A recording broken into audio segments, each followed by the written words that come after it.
Here is how to add a payment reference to bills in Xero. With Xero already open and your account loaded, go to the top navigation menu and click Purchases. This takes you to the area where supplier spending and bill records are managed. From there, click Bills to open the list of bills in your account. In the Bill section, find the bill that needs a payment reference.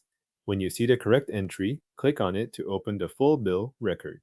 Take a moment to make sure you have selected the right bill before making any changes, especially if there are several bills from the same supplier or with similar amounts. Once the bill is open, click Edit so you can update the bill details. This switches the bill from view mode into an editable screen. Near the top of the bill, locate the reference field. This is the field used to store the payment reference you want to associate with this bill. Click into the reference field and enter the payment reference exactly as you want it to appear. This might be an internal payment note, a supplier reference, or another identifier you use when matching or processing payments. Keep the entry consistent with the format used in your records so it is easier to identify later.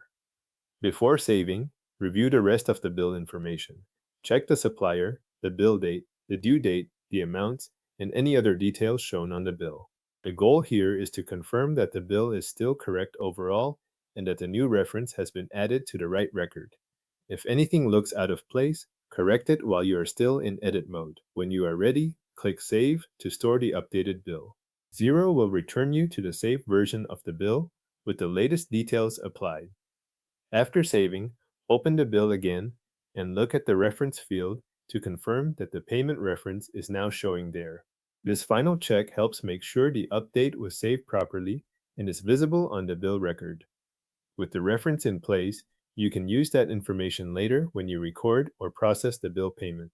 If you need to identify the payment during reconciliation or when reviewing supplier transactions, the reference on the bill can help link the payment back to the correct record. Thanks for watching.